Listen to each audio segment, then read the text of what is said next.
Welcome back to another video supplement on Sitting at the Feet with Rabbi Jesus. In this video, we'll talk about chapters 2, 3, and 4. Starting in the section, Why a Rabbi, I love how the authors point out our Hollywood stereotype of Jesus. I mean, you've seen it. The lovely shoulder-length hair, the light skin, the blue eyes. Isn't he gorgeous?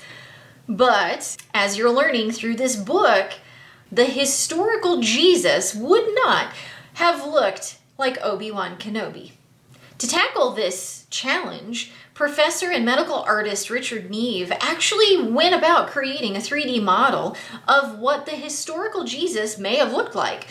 Now, in his model, he used some anthropology records. He found skulls from about the time of Jesus of Semites, people who are of similar ancestry. And he tried to recreate, using this technology, what the historical Jesus may have looked like. And this is it. Very different from our fair-skinned, blue-eyed Hollywood Jesus, isn't it? In the section on Taurus Study, I found it fascinating that Jewish boys in Jesus' time would have learned to read and memorize the Torah by age 5. And as the authors talk about this educational system from the Bet Sefer to the Bet Talmud to the Bet Midrash, so basically elementary school, middle school, high school, that made me think about Ezra. Now, we think of Ezra as a priest, but Ezra was also a scribe. This verse here encapsulates Ezra's commitment to God and to teaching others. He learned it himself, he lived it, and then he taught others. And to me, that's this educational system that they had set up by the time of Jesus. While we don't know if Jesus actually attended a Bet Midrash or any of that formal education, what we do know from Scripture is that he was invited to speak at the synagogue, and not just to read from Scripture, but to deliver a message. And so we know from that example that Jesus was incredibly well educated in the Scriptures. In the final section of chapter 2, the authors talk about the goal of a rabbi being to develop disciples. And I see Jesus as being more like Ezra, how not only did he study the word and know it and could write it, but he also lived it. And we see that with Jesus being a living example to his disciples. And as the authors point out, what better way to teach people to be disciples than to be a rabbi? I have another video for you to watch. This is again from Dr. Jack Beck, and he's on Mount Arbel when Jesus issues the Great Commission in Matthew 28. Moving on to chapter 3, I have to admit, this is probably my favorite chapter of the entire book. I love that they explain the hinting to scriptures and stringing pearls and the different teaching techniques of a rabbi and how we can see that through Jesus's teaching.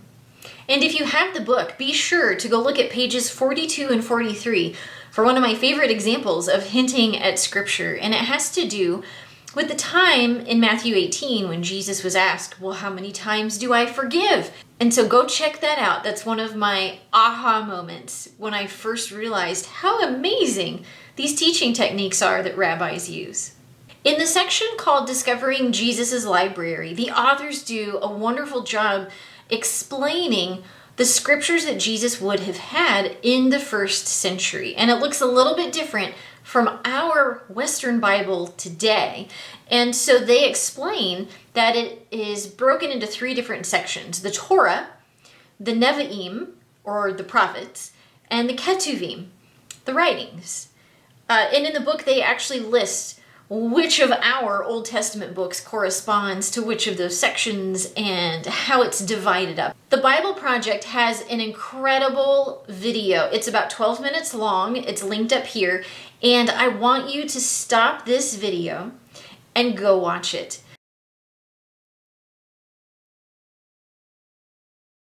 And if you'd like another aha moment, be sure to check out page 48, where the authors show how even God the Father strings pearls to show that Jesus fulfills all scripture from Mark 1:11. And now on to chapter 3, following the rabbi. In the section, A Different Way to Learn, the authors talk about the apprenticeship model, how a student would literally move in with their teacher and observe all of the ways that they study, they learn, they create, if it is a trade, for example, just like Jesus, possibly, with his earthly father, Joseph. He might have been in a carpenter shop just like this. Not only would Jesus' disciples have walked along the road with him, they would have camped out with him, they would have gone and listened to him teach in the various areas that they traveled, but they also would have gone to maybe some questionable places with their rabbi. Do you remember dinner at Matthew's house? I have a video on that I'm linking here. I love how the Chosen TV show depicts that scene of how Jesus is actively demonstrating God's love for all at Matthew's house. In the final section of this chapter, the authors have an Eastern view of discipleship. Now, this is really, really important for those of us living in Western societies, because we have had some discipleship gone wrong moments throughout our Western Christianity.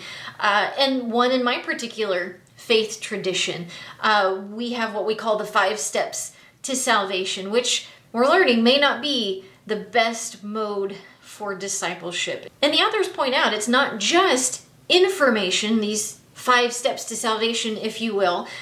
It's not that. It's transformation. In fact, there was a group that broke off from our denomination, and they had a very firm view of discipleship that quickly turned authoritarian and was a power grab, like what the authors describe. And that was because they were not schooled in this Jewish method of discipleship, this Eastern view. Now that you've read through the chapter and watched some supplemental material, take a look at the discussion questions at the end of the chapter. Every chapter ends with several thought-provoking questions that will help you to think deeper about the topic. I hope that this video supplement was helpful to you as you read through these chapters and as you work to imitate Rabbi Jesus. Join me in the next video where we'll talk about chapters 5, 6, and 7. I'll see you then.